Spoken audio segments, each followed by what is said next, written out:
Coming up on This Week in Radio Tech, John Kean is with us. This man is a genius, and he's very interested in the science and application of loudness control, loudness monitoring, and loudness standards.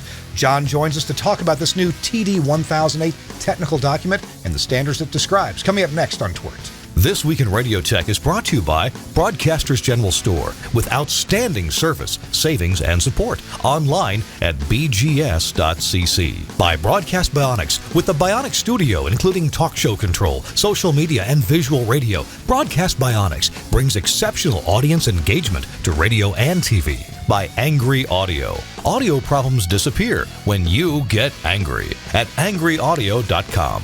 And by Max Connect Wireless, prioritized high-speed internet service designed for transmitter sites and remote broadcasts. Hey, welcome into This Week in Radio Tech, the show where we talk about everything from the microphone to the light bulb at the top of the tower, like that one. I'm Kirk Harnack, your host, here in the Telos Alliance studios in Nashville, Tennessee. It's turning to winter here. It's getting chillier. It was freezing. It was 32 degrees this morning when I got up and got out. In fact, I'm driving my son to school this morning, and he says, "Dad, did it snow overnight?" I said, "No, son, that's just frost on the grass. It didn't snow." "Are you sure it didn't snow? It looks like snow." No, it's not snow. It's just frost. So we had to talk about frost and moisture in the air. And yeah. So that got done. So welcome in. We're going to talk about a topic today that I don't understand, or I misunderstand, or I understand just enough to be dangerous. And it's a hot topic for me, and I think you're going to enjoy it.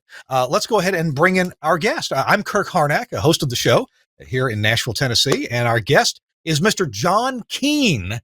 John, welcome into This Week in Radio Tech. Good to see you. Thank you, Kirk. It's nice to be here. John, I think I've known you for years. I talk to you at NAB shows every now and then, or at a radio show, and pick your brain for a second or two. And anyway, it's glad to have you and your extensive experience to participate in the show today. Oh, well, thanks. You know, we talked about this subject, I think in 2014, and that was really just the beginning of this subject of audio loudness. I was still at National Public Radio as senior technologist, and I had been working with the European Broadcasting Union's PLOUD committee, which had taken an ITU standard for audio loudness measurement and really turned it into a set of very nice procedures for radio production and networks. And it seemed to me like just what NPR needed. I remember when I joined NPR originally in 1980, there were discussions about the many programs that would come in from all over the country, from producers and stringers, plus material produced at bureaus from NPR. And they always had a problem with levels matching. And everybody insisted, well, we're using the VU meter and it looks fine here. But they just didn't sound matched. So I thought this looked like a solution. And I spent about at least a couple of years holding meetings and doing dog and pony shows with the ITU loudness meter. And sure enough, if I didn't succeed in convincing the audio engineering department and satellite distribution that this would be a good thing for them, and darn if it didn't fix the loudness problems after, I don't know, 35 years of people complaining about mismatched levels. The whole difference was that we used a perceptual meter, the ITU loudness meter, which is prescribed in standard BS 1770, to measure levels of all the content. And that worked out very well. But shortly after that, I started working with NPR Digital Media, which was a very rising department at that point. In the mid-teens, online programming from NPR became very important, and they were receiving hundreds of files per day literally every day from producers all over the country. So digital media asked me to bring that solution to them, and I researched and found uh, the best audio normalizing software from a company in Germany that ingests those hundreds of files. They could be 5-minute sections of programs or a whole hour. Measure each one and then normalize it to the specifications that I worked out with them, and they're still using that today and very happy with it. So Hey, I'm happy John, to say that, if you don't yeah, mind me interrupting for a second, I not want at to all. circle back just to hear. If you've just joined us, as the headline or the title of the show suggests, we're talking about loudness, and John Kean is an expert on loudness and actually making loudness standards work for those of us in the industry. It's still a bit of a mystery to me, and now I want to skip back forward to what you were just talking about, John, and that is Hmm. normalization. And maybe I have an incorrect view of what normalization is, but I've always thought normalization was not any dynamics change, but just looking at a file, finding the loudest thing there, the loudest peak, setting that peak to where it's you told it to, and everything else is just multiplied or divided. In again, no dynamics changes, but just the entire file is either bumped up, bumped down, or stays the same. Correct. So to me, that one peak louder than everything else could actually make a file it could disrupt the process. If there was, the whole file's great, but there's one click or pop or hand clap or something that would fool the process. Can normalization ever overcome that, or are we stuck with what normalization is and does by what you're just talking about? No, normalization probably can't fix a single sound.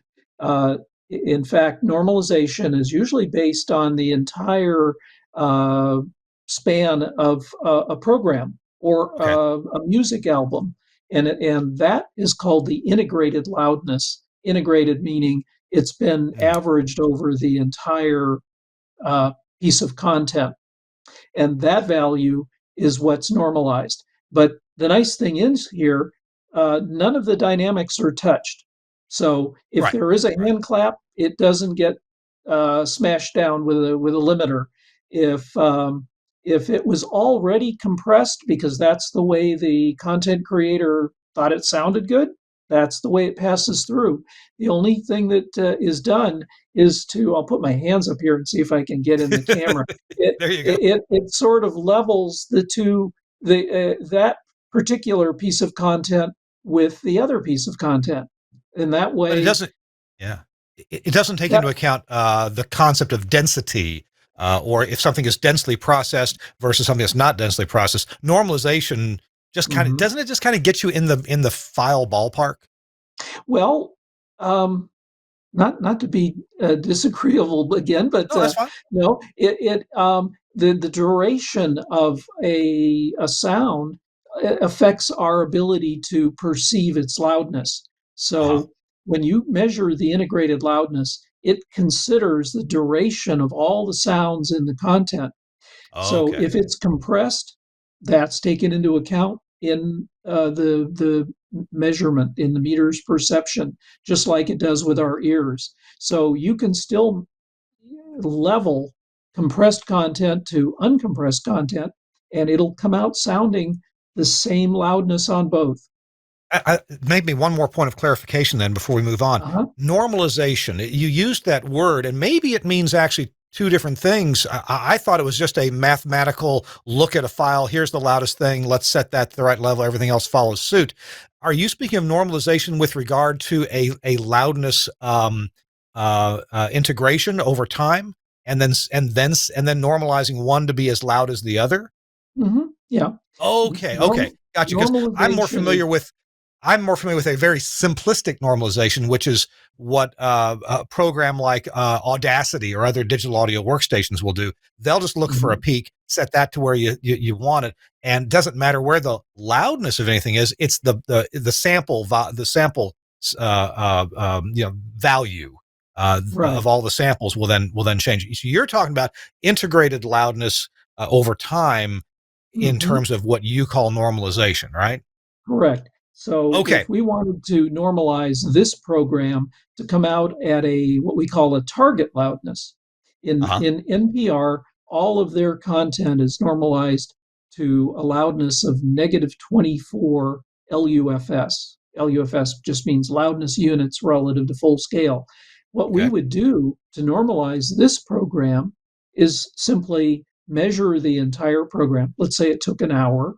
We'd Hmm. measure that integrated loudness over the hour, and that would then be passed to a normalizer that just says, oh, you're 2 LU louder than the target. So it simply makes a 2 LU subtraction from the loudness, from the gain, and there's your minus 24. So the It's measurement is simple. integrated. The adjustment is of the entire file. It's usually of the entire file, right? That's Okay. why it's called Oh, integrated loudness. However, if you're doing something live, there are meters, loudness meters, that give you right. a continuous display of the momentary loudness, just the way traditional, say, RMS meters do. You know, we need some kind of immediate feedback when we're mixing. We need to glance and see, are we in the ballpark? It sounds right, but am I setting this about right? So there are loudness meters. I don't want to make it anyone feel like uh, this loudness measurement is just for canned content. It's also Right. used in live content. Live. We're gonna have to take a break soon, but so I've got two questions. I hope we can answer quickly. Yeah. One of them is most of us, people as old as I am, grew up with VU meters on Uh-huh. broadcast audio consoles and then peak reading meters on modulation monitors. And we Yeah. kind of came to understand the difference of these two things. A VU meter doesn't catch the peaks, and peak meters tend to be pretty nervous looking, you know, like this. And Right. uh, a VU meter, a really now, and some audio consoles had what I thought were just really nice looking VU meters. Like it was always easy to get them right in the sweet spot, you know, just under the red, just under, you know, the zero. Um, but do VU meters give an okay or a relatively poor or a pretty good estimation of loudness? If I'm using a VU meter to mix some people talking live, am I likely to do a good job or am I likely to do a bad job with a VU meter? You're likely to do a pretty good job, considering that the VU meter was developed and standardized in 1939 by Bell Labs Mm, in conjunction with some of the radio networks of the time.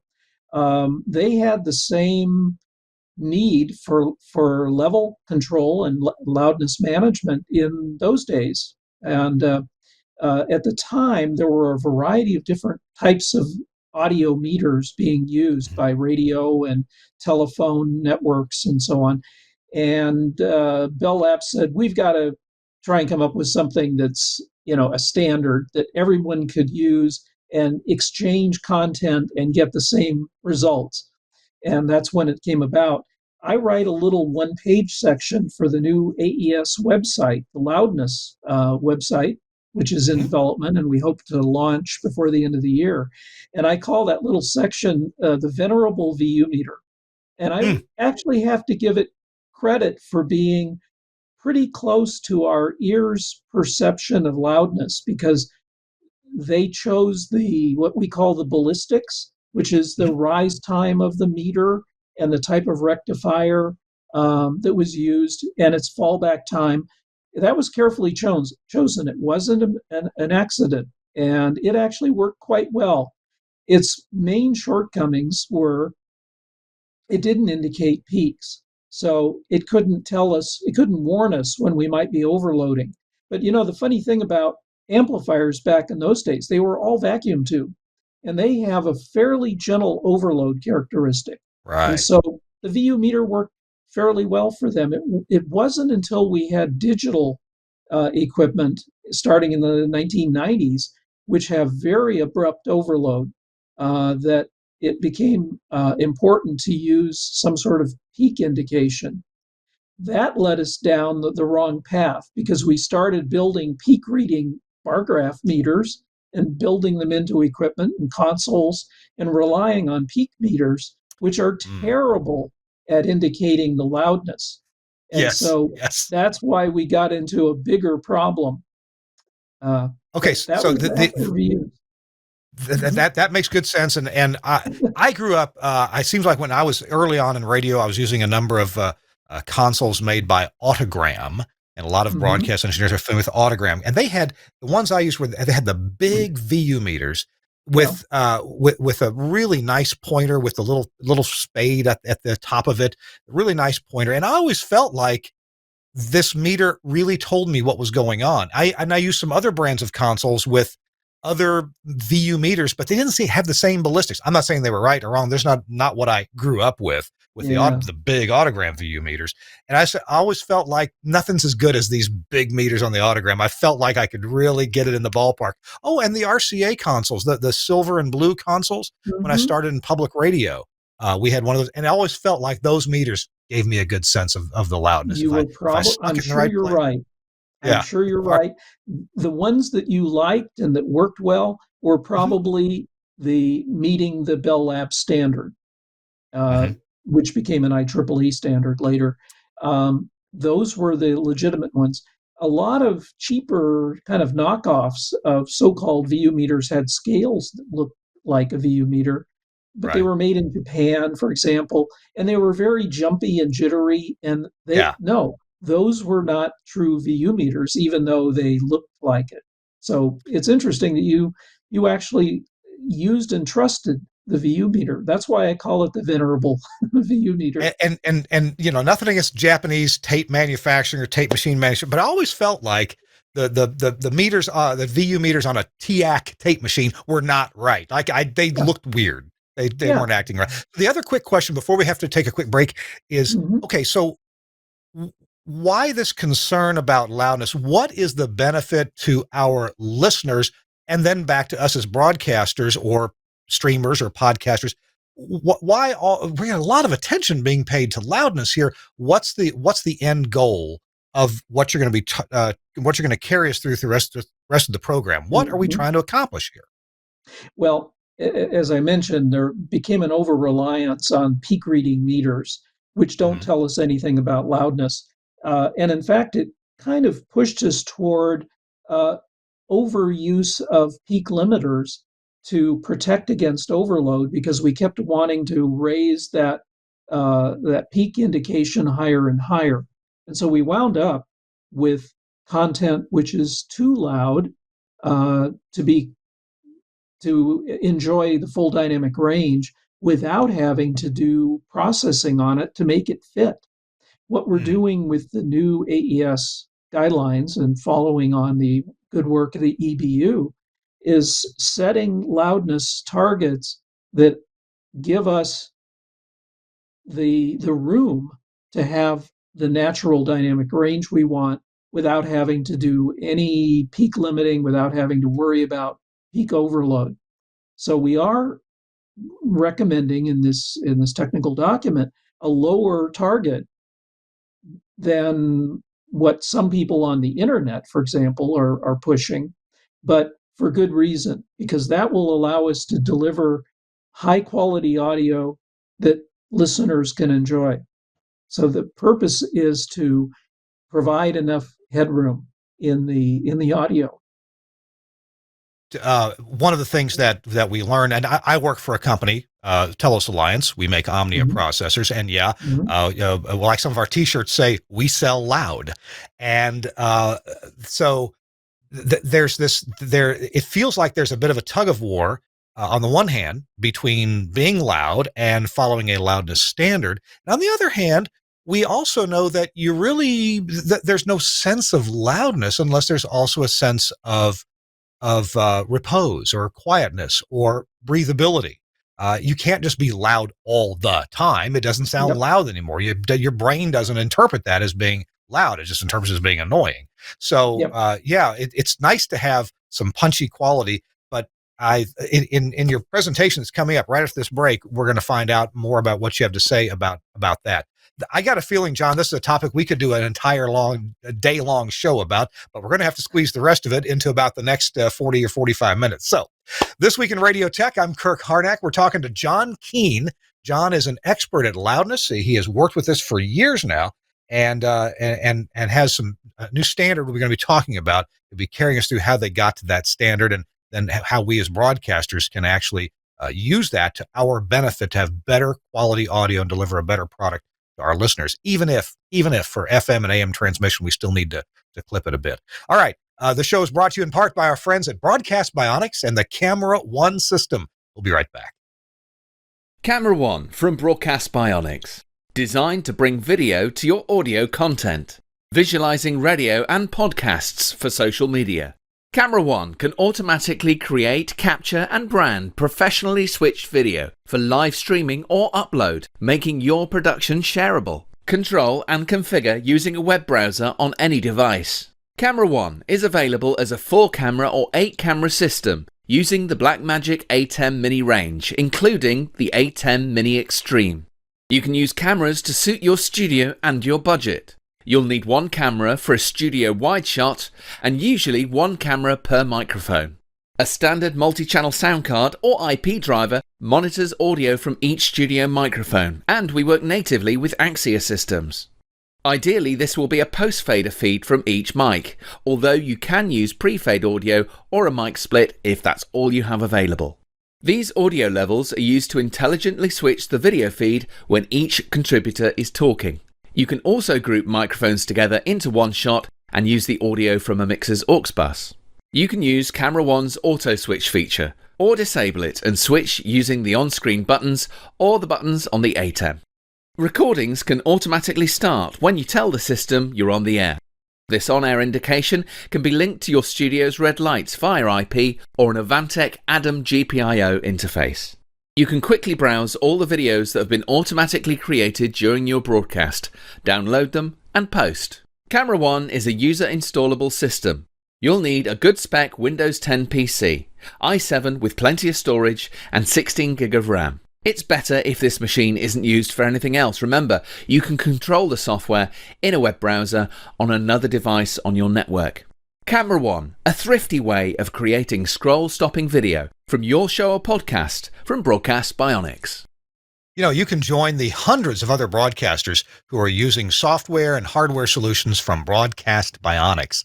They really can make your content creation better. And hey, we as engineers, we get to install this gear or install the software systems that really make our talent able to bring forth all the information about artists and songs and information going on about town and hey, even video, as the Camera One system does. Thanks a lot, Broadcast Bionics, for sponsoring This Week in Radio Tech. I'm Kirk Harnack. It's episode 569. Holy cow. This Week in Radio Tech, and I'm in the TELUS Alliance studio in Nashville, Tennessee. John Kean is our guest today, and John's going to be talking about loudness. John, you've put together a presentation that I think you've given before, and we're gonna look and take us through it now to see about how we got to where we are with loudness. So tell me when you want to start this out.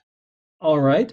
Well, this is as good a time as any to go to the slides.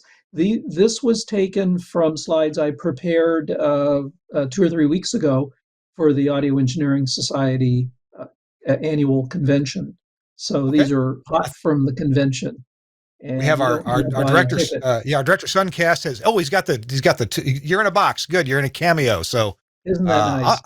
I'm going to let you take it from here. We'd like to get through this part of our show in about the next 15 minutes or so, and of course we can stop midway and take a break and come back. So I'll leave that up to you. You go right ahead. All right. Yeah. Let's see if we can kind of race through these. Suncast, I'll just say next when we want to go to the next slides. I apologize that I'm not originating the slides.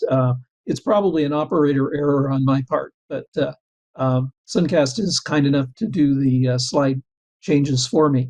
This slide we can pretty much skip through. It was just to identify that audio online which is primarily what this new AES technical document called TD1008 was intended for. It's for distribution of all online audio content, which is now about a $10 billion a year industry. So it's pretty huge.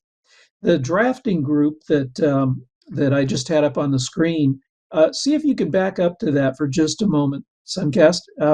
That had a pretty distinguished group of people writing the document with me. It included people from American Public Media, from Google, from Dolby, from NBC Universal, Bob Orban, who's a great writer. He was a participant. So we had some really fine thinkers and writers working with me on this document. It took about a year and a half to write, and we actually early on started meeting twice a week. So that was a lot of hours. Okay, next. So the technical document, as I mentioned, it focuses on distribution of audio content. It's not for audio for video. There's already a standard, an AES 71 standard for that, and a CTA standard. So we're not going to go into that. Next, it is intended for the entities who are responsible for normalizing of content loudness. In other words, if they're encoding the content, whether it's a stream or a podcast or on-demand music files, those are the parties who are involved in this. Next. It's not intended as direct guidance for content creation. That means that we're not trying to tell producers how they should mix their content, but probably the Audio Engineering Society will do a recommendation on that in the next year, something that's aimed toward using ITU loudness measurement in their production work. Next. As I mentioned, it's not intended for sound with picture content. Next. And but nevertheless, we think it'll be helpful to people who are content creators in their production practices. Next. And I think I'll just race through this, but point out that this document, TD1008, is really part of an evolution. We think it'll be the last document before we go to a new audio technology, which I've talked a little bit about with Kirk. I think it's going to be very exciting and as revolutionary for audio as anything in a generation, and that's audio metadata management of loudness. So yeah, we'll talk about that. We'll try to hit that at the end of the show. So, but yeah, we'll hit on that last. By the way, this TD1008, this was published in September. It's available now. If you Google for that, you can find TD1008. Right. Yeah. Right. No, it is a technical document, so there's no charge to download it. Unlike AES standards, where you have to be a member in order to obtain it. Gotcha. I'll just hit next on here 3 or 4 times, Suncast. What you can see are the various documents that have evolved. And let's see, you have 2 more nexts to go. There we are. And 1 more. That's it. Sorry, overshot. That was my fault. So the idea with that slide was to illustrate that the industry has been working on a loudness-based control for, nearly 15 years now, starting with with television. Actually, some of you may have heard of the Calm Act, which was a federal law to force TV stations to stop running loud commercials, and that led to the use of the ITU loudness meter and audio metadata in the ATSC standard in 2009. Since then, there have been other documents from the European Broadcasting Union, R128. We had an earlier AES document, TD 1004. The AES 71 I mentioned earlier is for video. CTA has come out with a document for manufacturers, the 2075 document, and here we are in 2021 with TD 1008. All right, next. So we can go on to the next slide. Our next slide has the record albums on it. You guys should like that. I actually got hold of some familiar old vinyl for this slide. This is to illustrate one of the other concepts in the TD 1008, and that's called album normalization.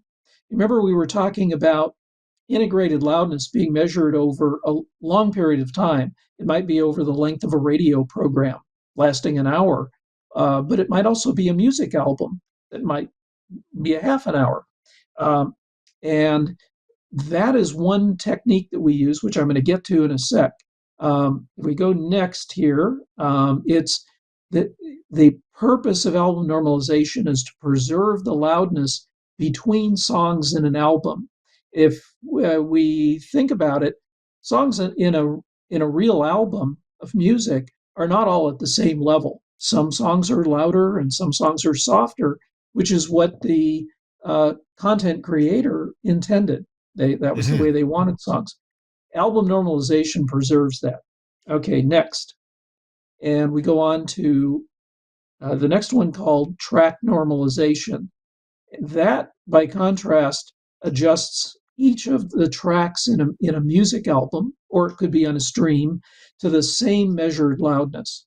Now, that is practical for reasons like if we put it through an audio processor, it's all going to come out the same, but it takes away that uniqueness in the way the songs were originally mixed. All right, next, please. Here's a slide that I put together, and it's actually got a nice little GIF to it. So if we hit next, it'll light up above the group of songs on the left. Let's say that we had a hypothetical album of music with 4 songs. Each of those songs are at different loudness, as indicated by those little dotted brown lines. Some songs are louder in that album and some are softer. Now, in album normalization, which is one of the recommendations in TD 1008, we normalize all the music to the same level. So if you click next once, I think that'll light up. There we go. And watch what happens. Oh, you need to back up one. Sorry, Suncast. You click twice. So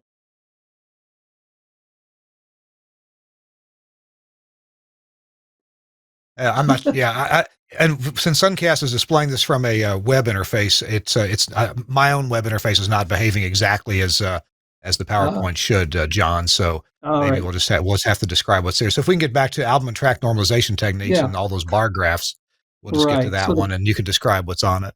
Yeah. So if you click ahead once, well, that's going to take you out of that slide. Yeah, it does. It takes you to the next slide. Yeah. All right. Well, anyway, the concept is sort of indicated by the still images there. You notice that in the middle group, the songs all kept the same relative loudness to each other. Right. And they all moved down to an integrated loudness, which is -16 LUFS. Okay. With -14 being the volume, you might say, the ITU loudness of the loudest song in that album. In track normalization, shown on the right, all 4 of those songs get moved down to -16, which is our recommendation, but they all share the same loudness. So you've lost some of the quality in that music. So anyway, that's album and track normalization. But as you'll see in a moment, we still understand that radio style streams and production would probably depend on track normalization. All right. Yeah. So with radio style, the song "Yesterday" by the Beatles would end up being the same loud volume as "8 Days a Week" would be, which is a much more dense song, whereas "Yesterday" is a very very non-dense song.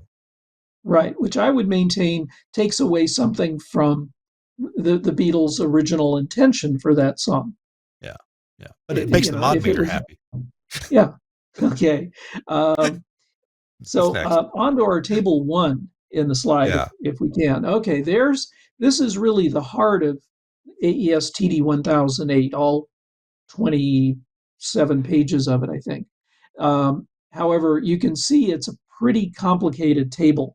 So we're going to try to zip through this quickly and point out some important parts. For one thing, I've color coded it. So if we go next to the first slide, here we are. I've blown it up and color coded it. If we go next again, we should get to some animations with little balloons here. I'm not sure the animations are gonna work here, but it looks like there's different parts. Oh, there we go. Yeah, where we go. Yeah. There you go. All right. How about that? So you can see that the first category, the one that I've highlighted, is called assorted. Those are for radio style streams and content like that. Next. All right. You'll notice the top row says speech is measurable. What we've recommended in this document is that we start paying close attention to the loudness of speech, because that's actually what all of us pay attention to.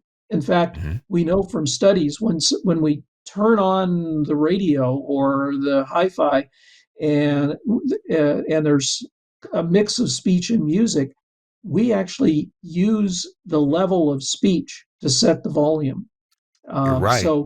So that's been found in video production, and they already have standards that are based on speech loudness or dialogue, and that's where the term dial norm comes from. It's dialogue normalization. They measure the speech alone and normalize their content to that speech. And then everything else in the audio for video, like music and sound effects, those get adjusted around the speech level. All right, next. Okay. And here we are pointing out that we've recommended negative 18 LUFS just for the speech content. Next. And this is, of course, we've been assuming that speech is measurable. Sometimes it's difficult to do. For example, when you have a music bed or sound effects under speech, it's hard for an automatic device to find the speech loudness. So that's where speech is not measurable. We still recommend negative 18, but that becomes more difficult to do in an automatic basis. Although the dialogue detectors are really quite good, and they're 90+% accurate. Next, and we have a tolerance that we've built in here of up to 2 LU, and we'll see why that is the case. And next, please, and next one more time, and that will highlight the music row. So here we have, let's say, music-only content. Let's assume it's track normalized, and as I mentioned, the distribution loudness, that is what you would encode to send out on a stream or what you would encode to put into a podcast, it would be at negative 16 LUFS. All right, next. And I already said that, so we'll just say next again. And you'll notice that it's 2 LU louder than speech. And there is a reason for that. As it says in the balloon, formal testing has found that speech normalized to the same integrated loudness as music is actually perceived 2 to 3 dB louder than music. So what we're doing here is actually making a correction in the way the ITU loudness meter behaves. So if you mix speech to negative 18, then you should mix music to around speech to negative 18, then you should mix music to around negative 16, and then it'll sound perceptually similar. Interesting. Just a little detail there. All right, next. And did you say something there, Kirk?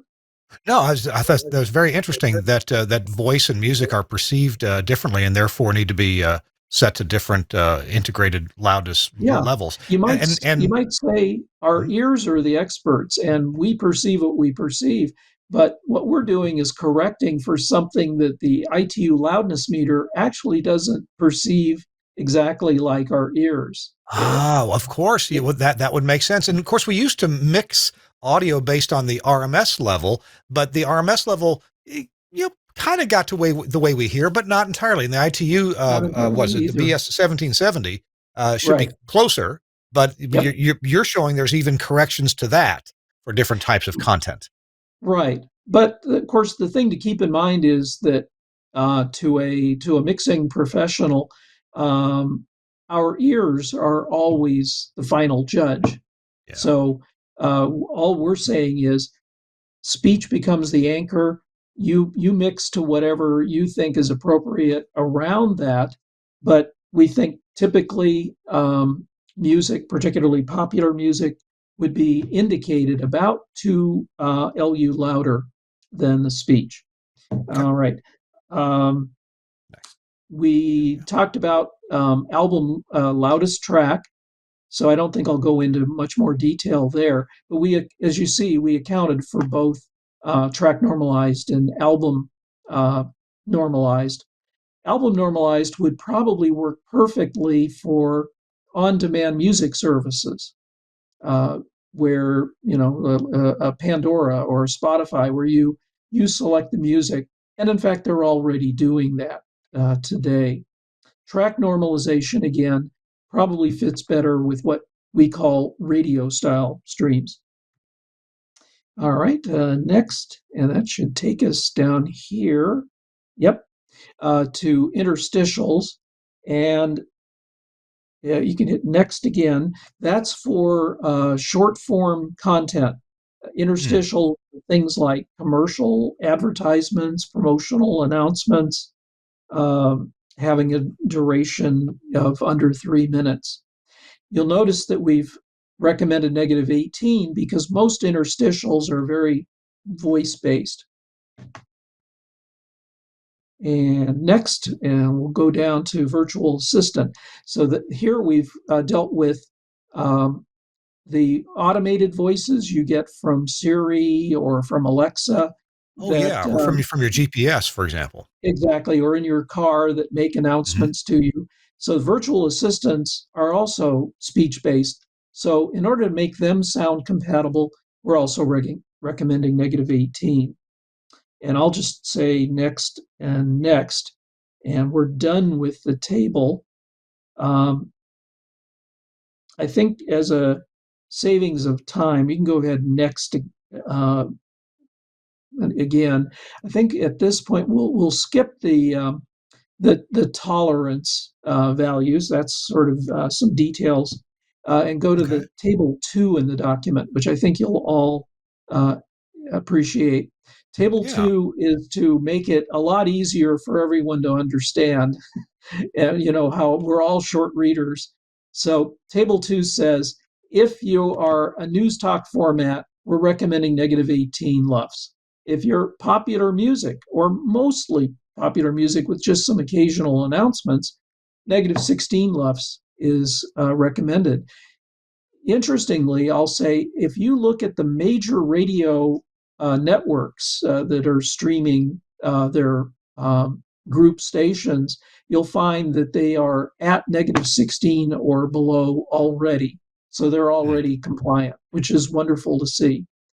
If you are mixed format, maybe you're half talk, half music, we split the difference at negative 17. We did the same for sports, but because drama is primarily speech-based, we're back to negative 18. I'm going to have you just keep hitting the next until you get to the next slide. And actually, tell you what, I want to break for commercial because this next slide, I want to preview or foreshadow what we're going to talk about here. So, Suncast, if you can bring it back to us for a second.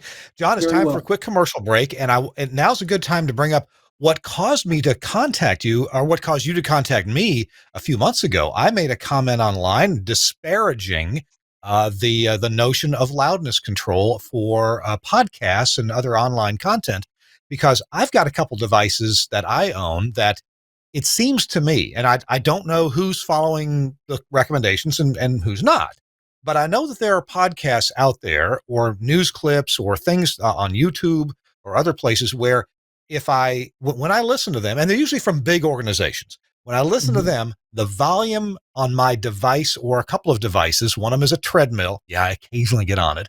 And the other is my phone when I put it into the holder in the shower and I want to listen to something while I'm washing my hair. And the volume's not loud enough. My device isn't capable of turning up loud enough. What? I can't hear it. Now, in a quiet environment, it's fine. I can crank it up. It's fine. But there are some situations and some online content that to me ain't loud enough. Whereas the same device, other content is loud enough. And so that's what caused me to complain about that. And that's what prompted you to contact me and say, hey, can you give me some specifics? We're making recommendations. And that's what we're going to talk about as soon as we come back. So, John, we're going to take a quick break, and I'm going to do a little unboxing here. You guys have seen me talk about this, but I'm going to actually show you what you get in the box. This is from Henry Engineering, Hank Landsberg at Henry Engineering. And he makes all kinds of things at Henry Engineering that we need in our broadcast facilities. Little problem solvers, and Hank has been making these things for decades now. I can't imagine how old he is. Decades. Let's unbox this. This is the Henry Superlight. We open it up, and the first thing on top is, of course, the little manual. The manual is one sheet, 8.5 by 11 sheet. There you go. And look what Hank provides with every manual.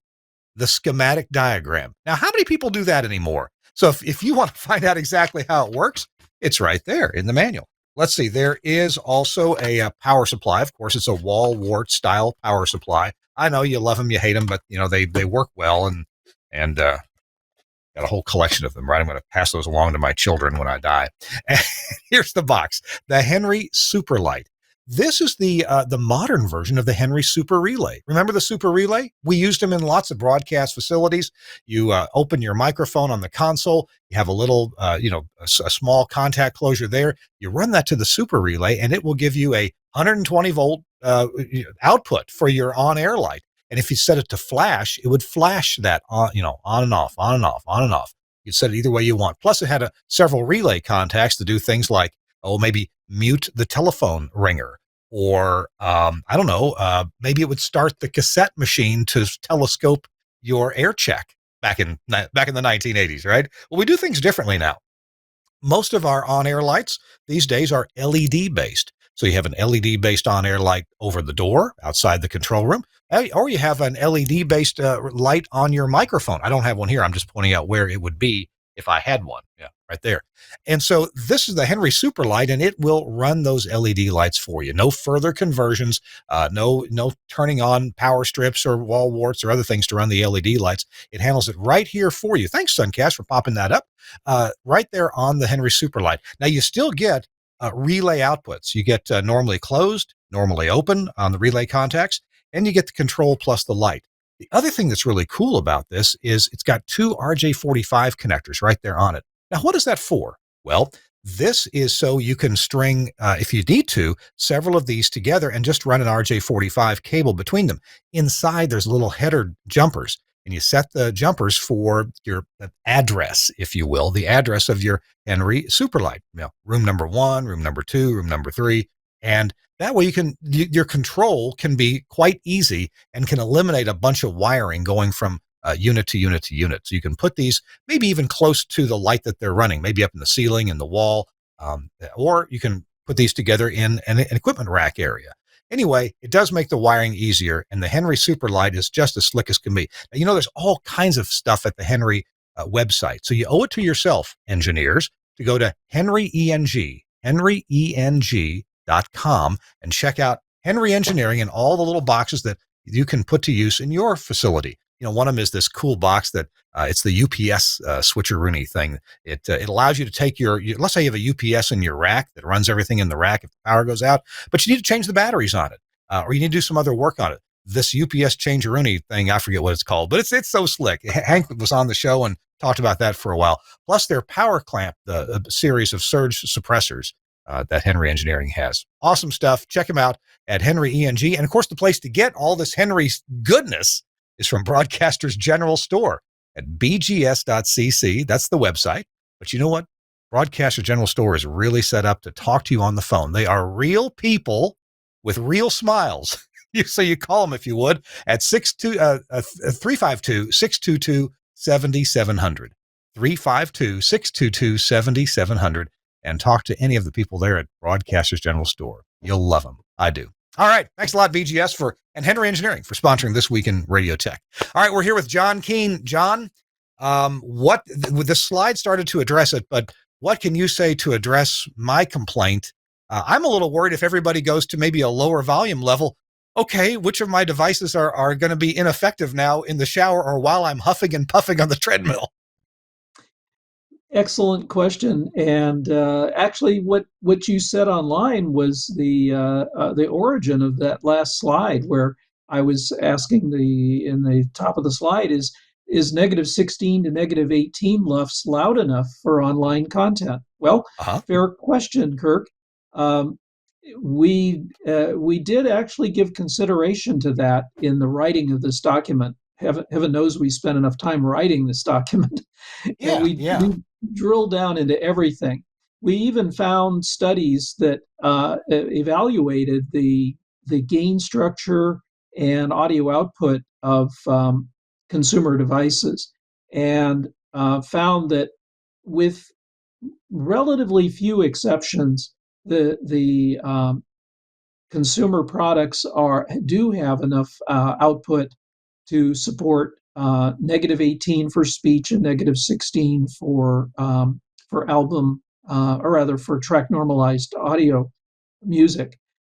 That isn't to say that there wouldn't be the Bluetooth shower player that might not have enough gain occasionally, but we felt that, and you can go to the next here, that thank you. That it would be a mistake to continue over processing audio for the minority of poorly designed devices in order to make it loud enough for them, because it does require additional processing, that loss of dynamic range and openness that gives us enjoyment in listening to audio.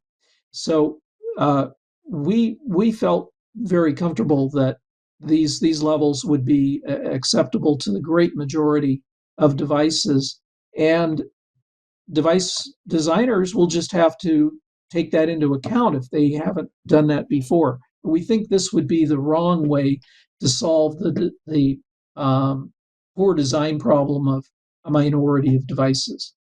And I think that's the last slide on this group. So I will we'll go back to the camera. Now, I don't know if we want to play those audio clips or not. It would take about maybe 4 minutes to play them. What do you think, Kirk?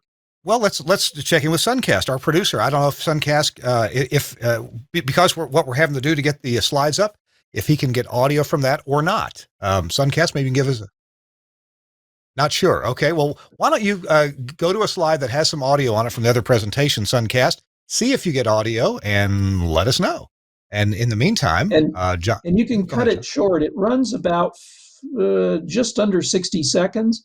You could just run the first 20 or 30 seconds.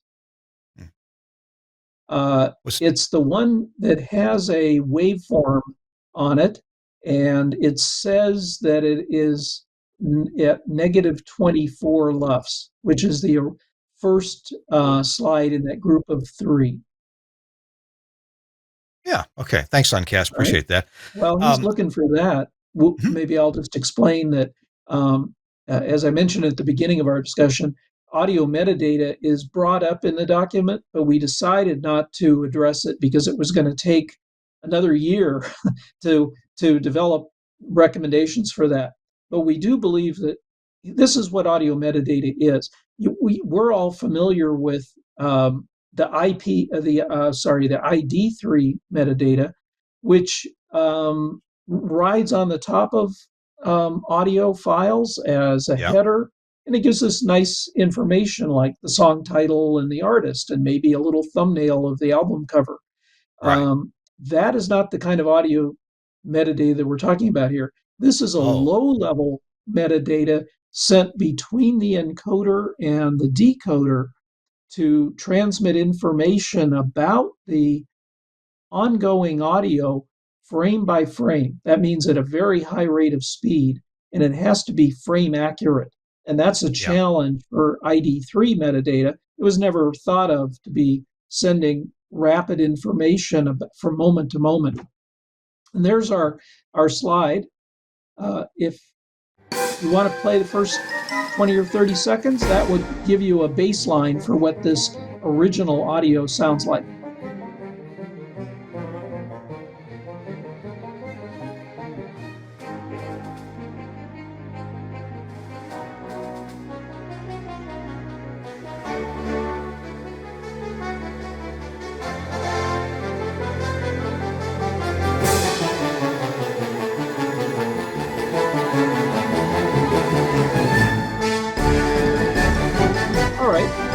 All right, so we'll stop that there. We'll stop there.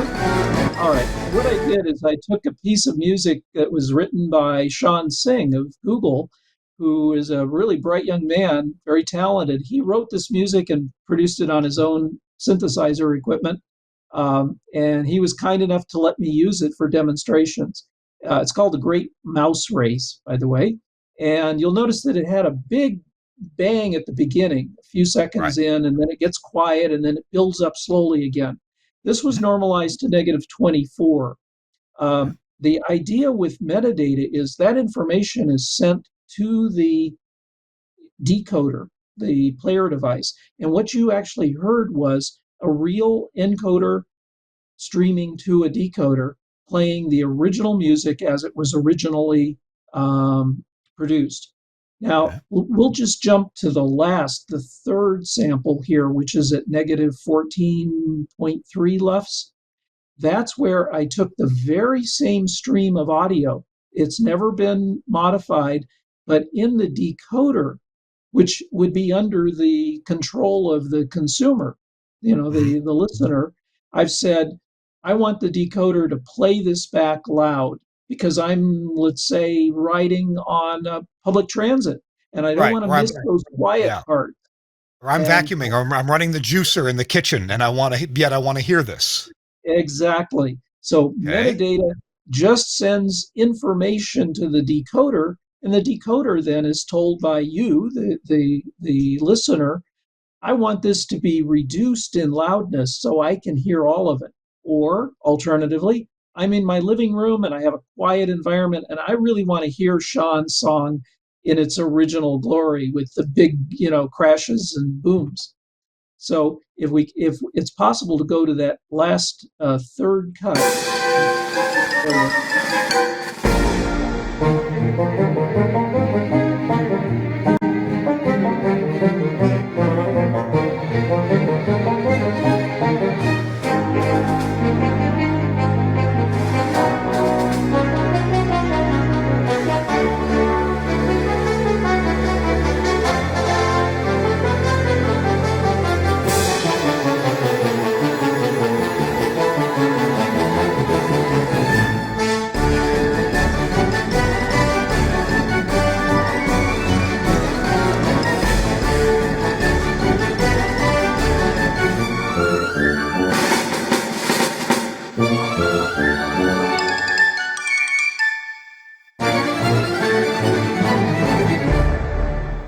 That is a fun piece, I got to tell you. Now, delight.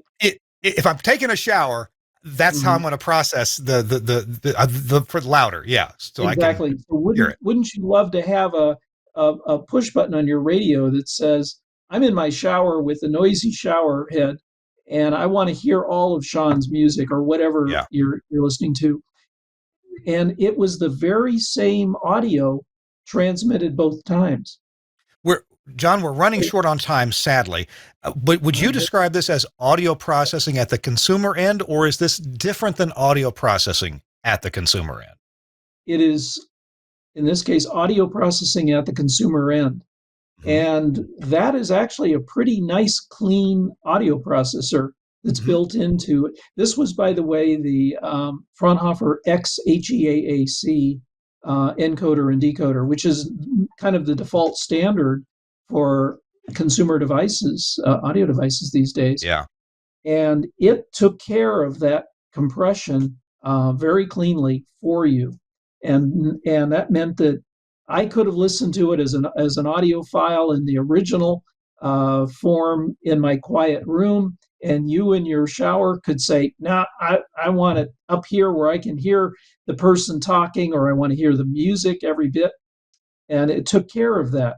That is, I think, a really big opportunity for audio to uh, enhance the quality for listeners and add new features. We got to take our last break. And when we come back, John, I would like to understand where this last demo that you gave us about metadata, not just title and artist metadata, but frame by frame loudness metadata. I'd like to understand where our listeners could find out more information about that, whether it's in the TD 1008 document or look for it somewhere else. Hey, This Week in Radio Tech, our show is brought to you in part by the friends at Max Connect Wireless. We'll be right back after this. I'm Gary Morrill, Midwest Regional Director of Engineering for Alpha Media. When I first spoke with Josh Bone about Max Connect, he told me they'd work great for remote transmitter sites where connectivity was a challenge.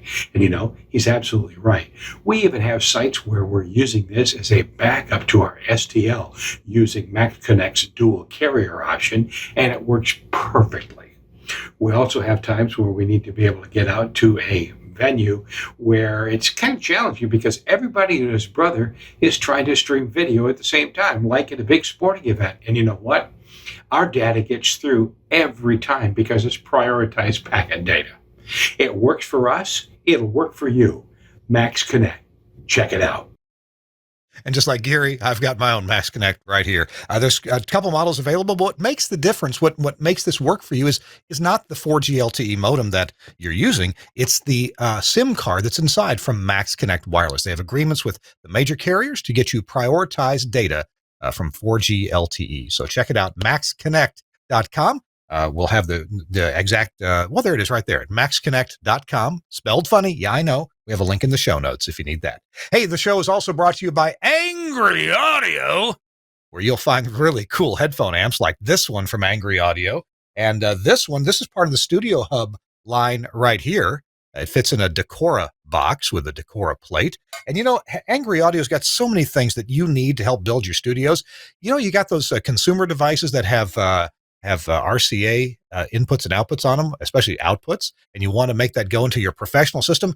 This little box right here is an IHF to Pro converter, and it's powered over the RJ45 according to the Studio Hub standard. So your analog audio comes out here balanced at a +4 level, and then it gets powered by the same jack. And then, of course, your CD player, whatever you need to plug in, goes there. And there's all kinds of devices in that line from Studio Hub. And of course, if you're going to build a studio, you got to have these. This makes it getting into and out of your professional and consumer devices so much easier, and going into your Axia X nodes or WeNet Blades or whatever you got with those connectors, it really works well. And even if you got just Studio Hub stuff to go into for Studio Hub wiring, check it out. angryaudio.com. There's the website, angryaudio.com. They also have the Bluetooth gadget, the new Call Me Codec family, and a whole lot more at angryaudio.com. You check them out. You will be delighted with what you can get there. All right. In our remaining just couple of moments, John, I'm so sorry. We're almost out of time. I'm interested in this metadata. Where can I find out more about that whole concept? Probably the easiest is to go to the AES website, do a Google search, and download the TD 1008 document. and go to the section on audio metadata. I think that's section 6. That'll have a little discussion, pretty much like what we've been talking about. And it will also have links in the bibliography at the back of the document, which will take you to places where you can get more information. But wait a couple of years. I think we'll be seeing more and more use of this come out as manufacturers start supporting it, and software implementers. Let's say you have a radio station and you have your own web player. You've already got the software platform to use audio metadata right there. So I think we'll be seeing these developments come out pretty soon. It's letting consumers choose how they want to listen, and according to their environment and what they like to hear. I can hear all us old disc jockeys just cranking it up on our devices, so we can hear it. John, I thank you for being with us. We have got to go. It's been a delightful time catching up with you and hearing about this. I will have links to the things you talked about in the show notes, so folks can do a little bit more of their own research, especially the TD1008 and the audio metadata. So we'll have that in the show notes. So thank you so much for joining us, Wonderful. John. I appreciate it. Thank you so much. Okay, thank you. All right, This Week in Radio Tech, you know all the fine sponsors. Be sure you visit them. I want to thank Suncast, working overtime to make this episode happen. Thank you, Suncast. I know it's always it's challenging, but we use the technology the best we can. Thanks also to Andrew Zarian, the founder of the GFQ Network. We'll see you next week on This Week in Radio Tech.